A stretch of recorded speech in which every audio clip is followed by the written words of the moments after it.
Let me guess. You must be Xerxes.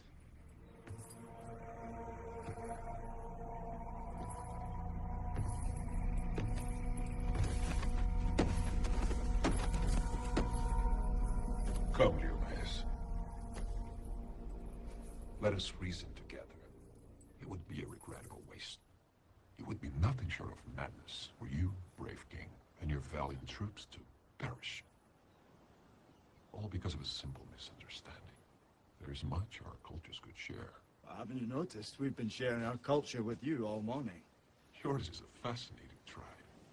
Even now you are defiant. In the face of annihilation. In the presence of a god.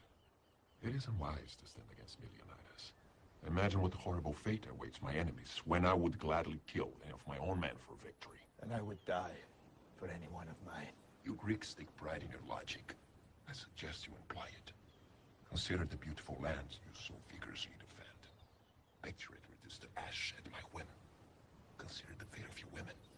Clearly, you don't know our women. I might as well have marched them up here, judging by what I've seen. You have many slaves, Xerxes, but few warriors. It won't be long before they fear my spears more than your whips. It's not the lash they fear. It is my divine power. That I'm a generous god.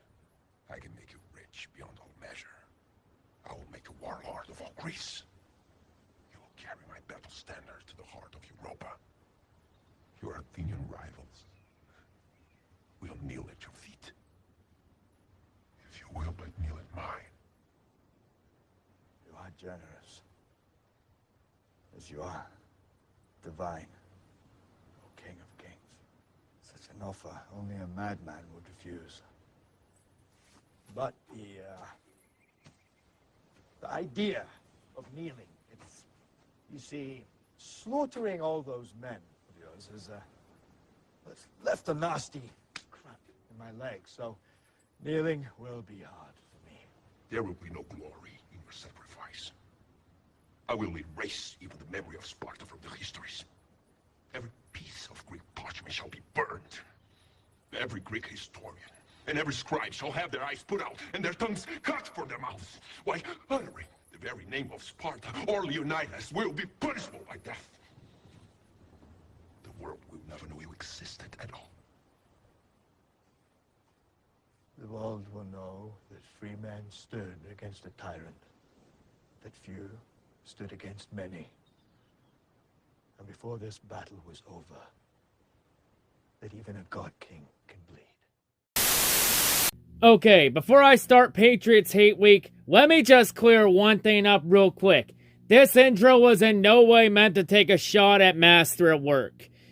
This was more of like a tribute to Master at Work because I'm actually one of his biggest fans. I actually like his videos. He's even one of my favorite vid makers, and he's one of my main inspirations to how I do a lot of my videos nowadays. I've always looked up to Master at Work, so if him or any Patriots fan comes across this was not meant to disrespect him. I was just paying tribute. Just thought I cleared that out before anybody got confused or took it the wrong way and got it all twisted. But now, with all that out of the way, on the Patriots Hate Week. Viewer discretion is advised. I'll start with this. Just because the Patriots lost, and just because the 2019 season is over, it doesn't mean that my fandom for the Patriots is done. And it's my hopes that all of you who are out there in Pats Nation feel exactly the same. I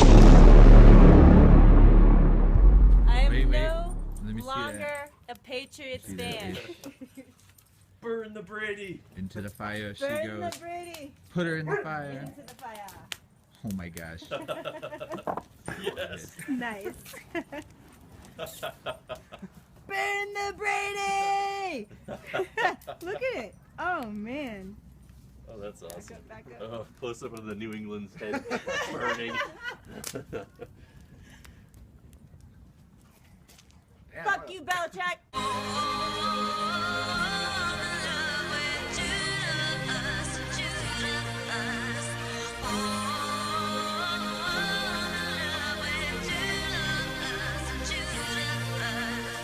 Judas, Judah, Judas, Judah, Judas, Judah, Judas, Gaga.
Authentic starter, Dan Marino jersey, old school jersey.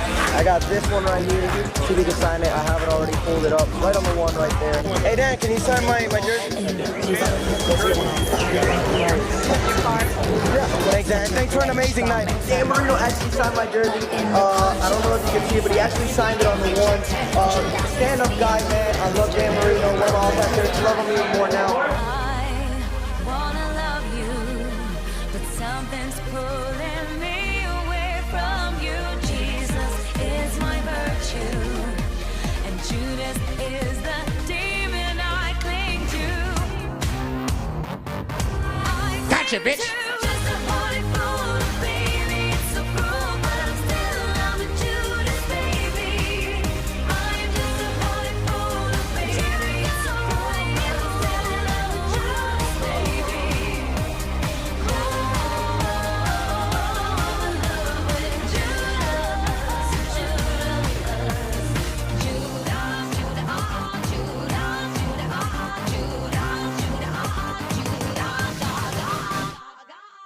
Patriots. You were terrible forever, found yourself in a Super Bowl, and got wrecked like Khloe Kardashian's vag by the Bears. You let Eli Manning do this to you once. No, twice. And of course, all the Gates. New England Patriots, Robert Kraft. Robert Kraft is the son of a dressmaker from Boston and owns the Kraft Group, a diversified company that has assets in paper products, real estate, and private equity. Additionally, Kraft also owns the Steelers in the playoffs. The biggest choke job from a blown lead standpoint the Pats have ever suffered came in 1979 when they blew a 24-point lead to the Dolphins. The Pats took their largest lead in the second quarter and then choked the rest of the game away like Mama Cass on a ham sandwich. Too soon. You knew the Patriots would be high on this list as they have been caught in scandal after scandal since Belichick arrived in Foxborough. And guess what? Their fans don't give a rat's ass. But one incident kicked off the cheating association, and that was Spygate, where former Pats coach Eric Mangini ratted out his old team in 2007. He told the league the Pats were filming and stealing his signals. Tapes came out, fines were levied, $500K for Belichick alone, and of course the Pats moved on to their next circumvention of the rules. And now, what's interesting about Gillette Stadium is that nearly the entire town of Foxborough is owned by Robert Kraft, as he brilliantly moved his stadium way far away from Boston and then built a Branch Davidian level complex where Bill Belichick probably sits around with his coaches in a drum circle and figures out how to use the NFL's rules to his advantage.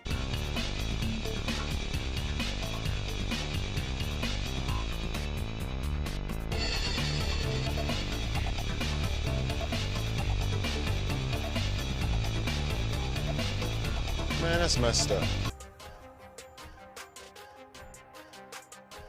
How do you make a perfect season more perfect? By taking a dump all over the Patriots on their field to the tune of a 52-0 shutout ass whipping.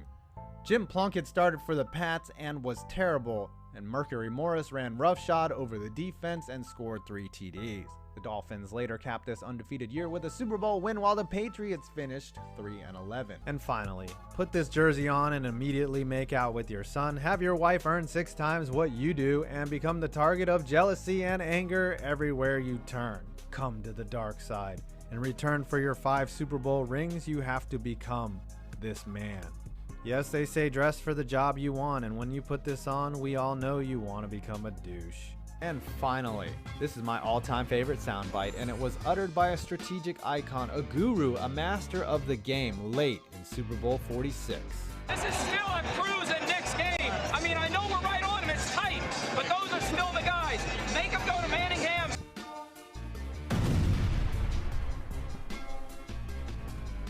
How'd that work out for you, Billy? Well, I hope you enjoyed this.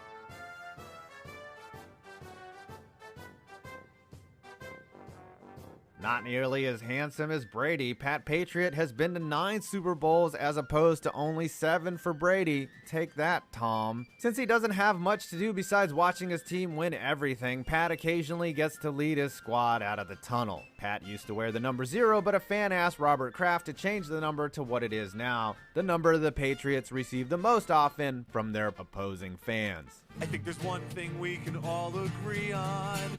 You, Tom Brady. Everyone's tired of seeing you win. You, Tom Brady.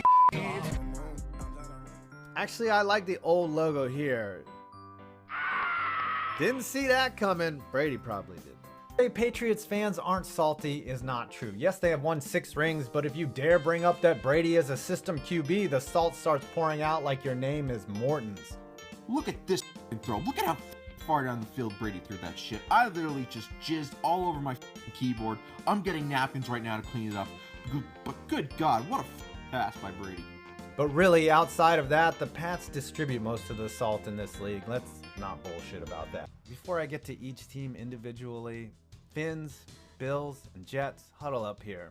Fuck all 3 of you. Because of your ineptness, you 3 have created the Pats dynasty. You have offered less resistance to New England than Alex Jones has to reality. As of 2018, the Pats were 71-19 against you. It's so bad, Patriots fans had to blog to defend you for sucking. Oh, you thought you were special enough to go last? Fuck you.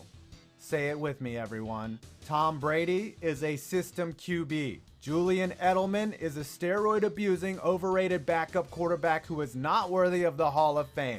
For every miracle and gift you have gotten, there is Von Miller sodomizing you, Bart Scott, the derp twice, the strip sack, and the Ravens knocking you senseless. Also, you broke Gronk and Gostowski misses extra points.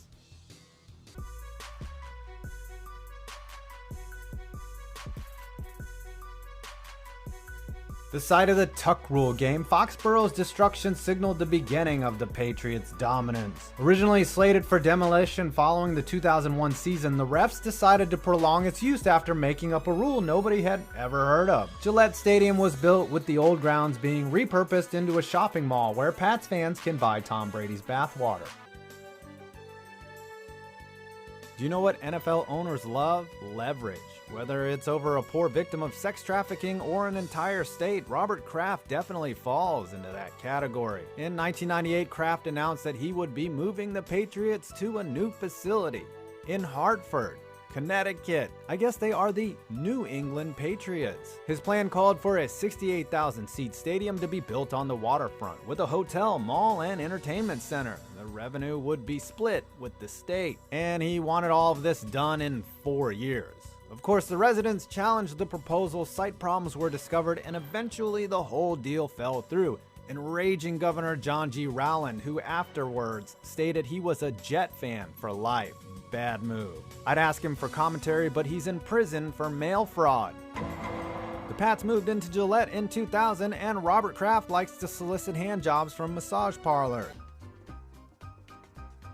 with a guy who's making a face similar to what a Florida massage parlor worker sees right before she finishes up with Robert Kraft. This pre-ejaculatory logo actually was their main one for over 11 years.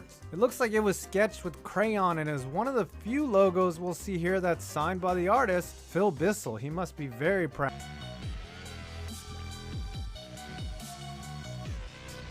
I have to admit that greasy Robert Kraft did a very smart thing with this stadium. Instead of building it near the crowded city, he built the area around his stadium and the virtual city of Foxborough to accompany his team. Beauty-wise, the stadium does have some unique features like the bridge and the tower thingy. No word on when they are installing the automatic sleeve removers. Yeah. Now you look better too.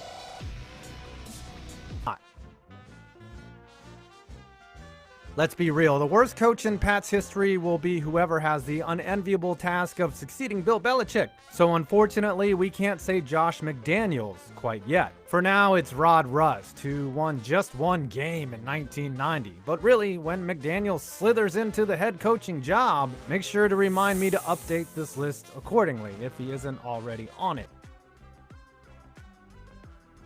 Before becoming the most dominant franchise in NFL history from 2001 to 2019, the New England Patriots were mere mortals like the rest of us. Perhaps even less so from the late 80s into the mid-90s. The team bottomed out in 1990 under head coach Rod Rust, then spent their #1 overall pick on, well, no one. They traded the pick to the Cowboys and spent the 14th overall pick on running back Leonard Russell, who spent just 3 seasons as a Patriot. The team nearly moved to St. Louis before they were purchased in 1994 by Boston paper magnate, some guy by the name of Robert Kraft. I guess that had a happy ending. That also coincided with the hiring of Bill Parcells and the use of the #1 overall pick on Drew Bledsoe, who actually is known for being more than being the Wally Pipp to Tom Brady's Lou Gehrig. Bledsoe led the team to the Super Bowl in 1996, officially ending their early 90s irrelevance. So why were the Patriots so bad those 5 years? Well, they managed to have 4 head coaches in that span, and their best quarterback during that stretch was a rookie Bledsoe, who tossed 15 touchdowns and 15 picks in '93. Every other QB during that stretch had a negative touchdown to interception ratio. And no, punishment like that is not karma for getting Brady. This one could have been a maybe, but as I thought it over, it's a no. The area around Gillette could handle the requirements. Hell, Robert Kraft might even build a new hotel like Indy did to please his buddy Roger. But the weather and 4K short on seats make Gillette a no, no matter how many strokes of luck Robert Kraft would need. Sadly, New England's greatest home defeat came 3 decades before Bill Belichick and Tom Brady arrived.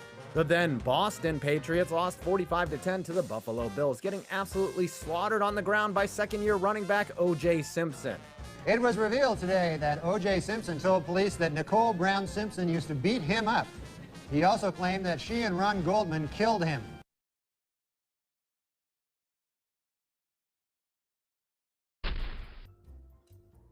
Mac Jones trying to get in shape and looking like current Tom Brady is pretty funny. He looks like a divorced dad. Belichick is great and all, but what happens to his man titties when he retires? His lapdogs certainly have proven they can't take over. Speaking of lapdogs, you employ both Matt Patricia and Joe Judge. My, have the turntables flipped. You used to beat up on the Bills, now you are their bitch.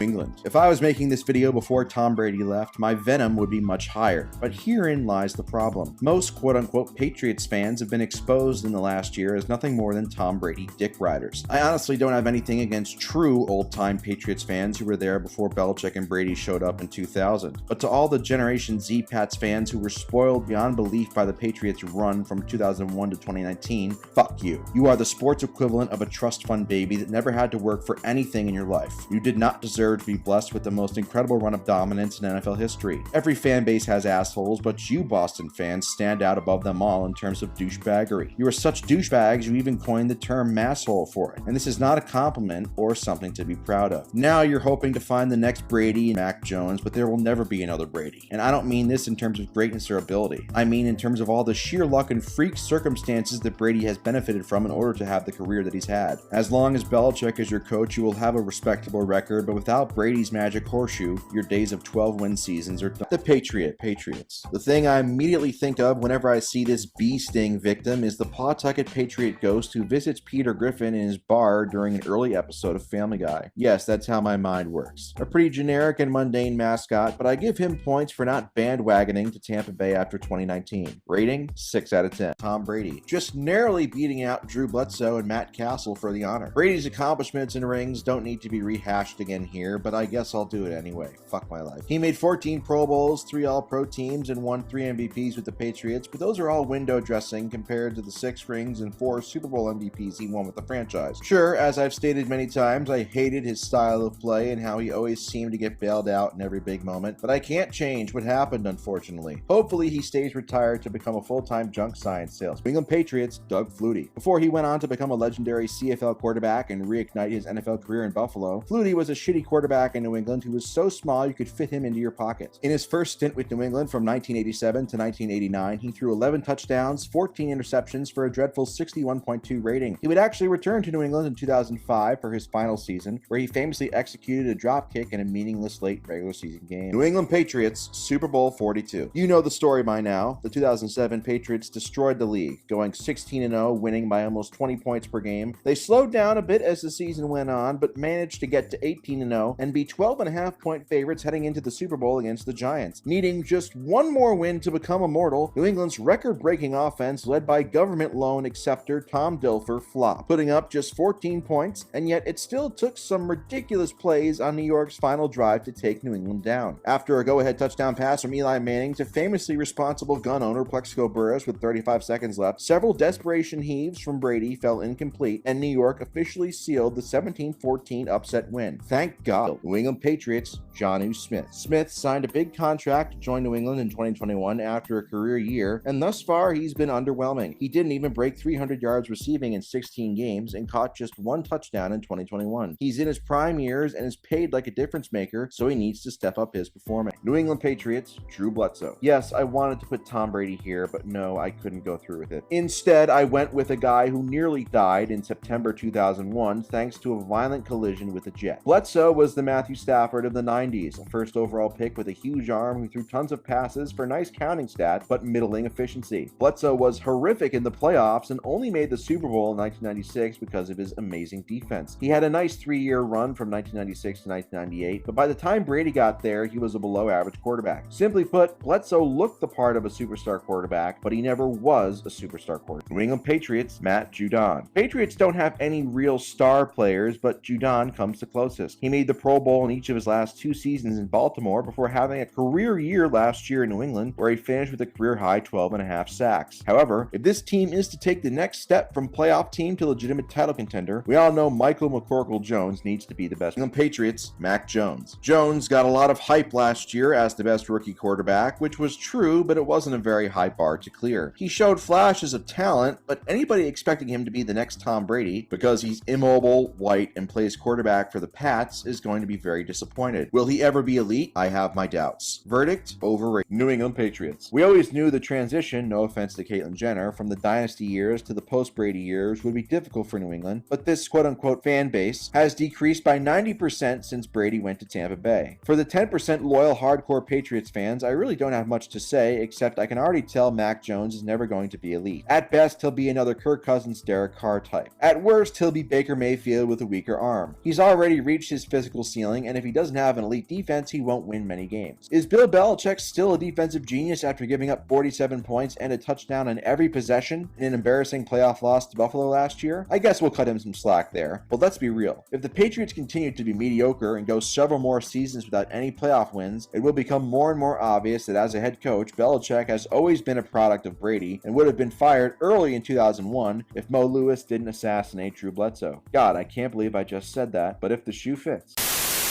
to the top of incompetent mountain without a little help from your friends. And while Brady, Belichick, and company have ascended to the top mostly via the Machiavellian route, deflating balls, employing murderers, invading privacy, signing rapists, patroning sex dungeons, etc., you don't dominate your division like the Pats have without capitalizing on the utter ineptitude of your neighbors. Today we're discussing cakewalks, the AFC East in particular, and how its lack of competition has played a major role in the Patriots' success in the 21st century, and why they should be the ones to shoulder the blame for the misery that NFL fans have suffered for the last 20 years. And that's coming up right after.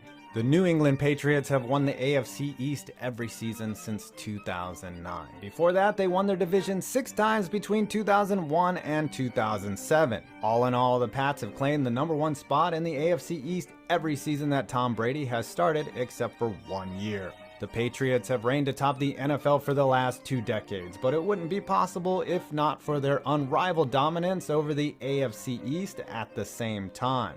But it wasn't always like this. There was a time when the Pats were subjects to their lords of the division, the Buffalo Bills and the Miami Dolphins. Starting in 1980, the Dolphins and Bills won the AFC East a combined 15 times in the next 20 seasons, thanks to the abilities of Dan Marino and Jim Kelly. Even the year that New England made their first Super Bowl in 1985, they did it as wild cards. Just at the tail end of the 90s, the Patriots had amassed some significant talent and started to turn the corner, capturing back-to-back division titles in 1996 and 1997 behind leaders like Drew Bledsoe, Willie McGinnis, and Ty Law that would usher them into their new era of Eastern assertion. But most importantly, at the start of the new millennium, the Patriots added the 2 pieces that have been the common thread between New England's 6 rings, while the rest of the division started putting their heads in their asses. Enter Bill Belichick, who fortuitously left the Jets at the altar a la Josh McDaniels, and his 6th-round pick, Golden Boy Tom Brady. Together, they've posted a 77-21 record against the AFC East. Obviously, Brady has played every game with Belichick as his coach, but without Brady, Belichick's record versus his own division is 7-10, mostly hampered by a poor campaign in 2000.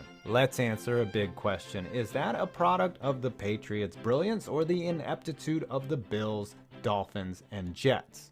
First, let's go back to 2002, the year of realignment that gave us 8 modern divisions. When the AFC realigned, the Patriots got a major break. Their most worthy opponent, the Indianapolis Colts, led by Peyton Manning, were moved to the AFC South. No, not the Dolphins, the southernmost team, the Colts, who would go on to win 10 games or more for the next 9 seasons. Instead, the Patriots were treated to the post-Kelly Bills, the post-Marino Dolphins, and the post-anyone Jets. The first year of the new division, the Jets actually took the title despite a 3-way tie between them, the Dolphins, and the Bills. From 2002 to present, the Bills, Jets, and Dolphins have combined for just 8 playoff appearances and only 2 division titles, including the Brady-less 2008 season. That year, Matt Castle led the Pats to an 11-5 record, but lost the division to Chad Pennington's Dolphins, who also went 11-5. The Patriots couldn't even get a wildcard spot with 11 wins, a rare stroke of bad luck for New England. So why has the rest of the division been so bad?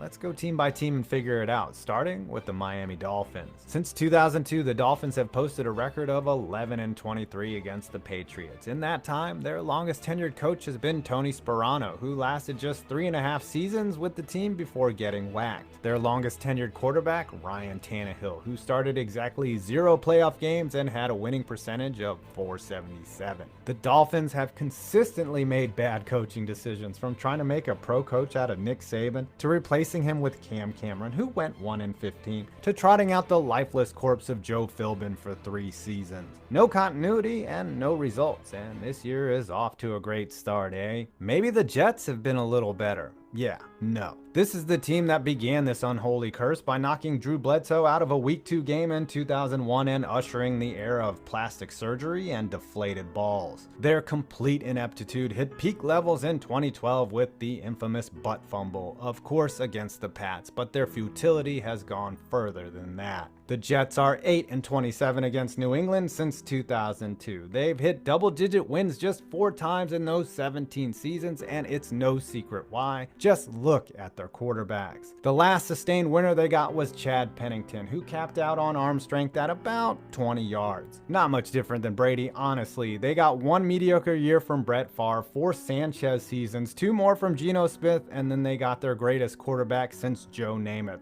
2015, Ryan Fitzpatrick, who set the Jets record for touchdown passes in a season with 31 and the second most yards with 3,900. All that, and they missed the playoffs, and then gave Fitz a lot of money. Of course, they do claim the greatest win by an AFC East team in the 21st century, a shocking 28-21 Jets victory in Foxborough in the divisional round.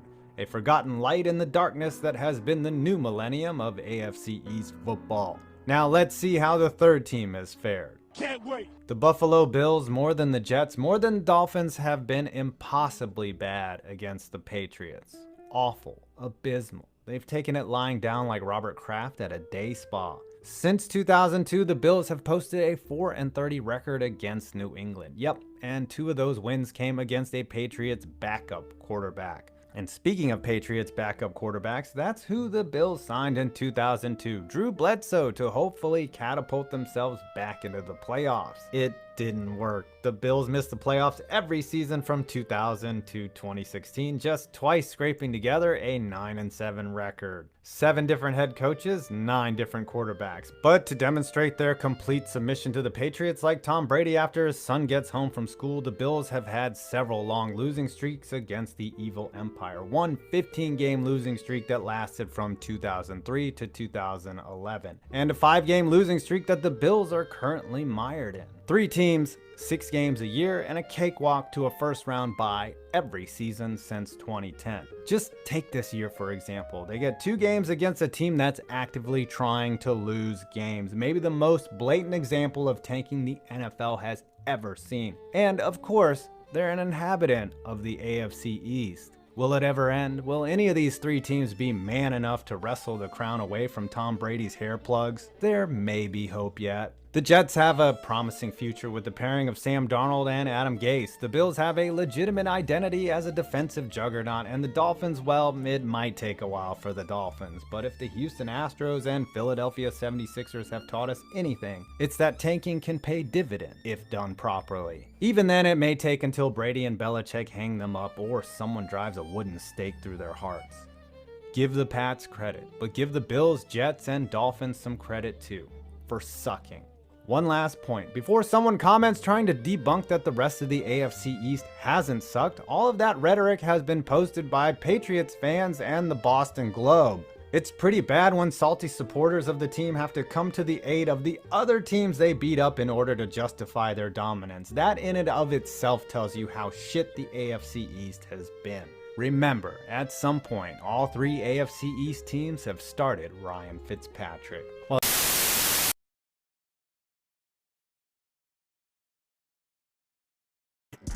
I'm sticking it out with New England, man. I'm sticking it out. That's my Mitchell Trubisky picture almost falling off. What the f? Hold on. What the f did you just say? Nothing. I didn't say anything. I was just playing along with you guys. You know I record everything, right? Garage, isolate Summer's voice and play back. That's my Mitchell Trubisky picture almost falling off. That's my Mitchell Trubisky picture almost falling off. That's my Mitchell Trubisky picture almost falling off. Quite unfortunate. Gotcha, bitch.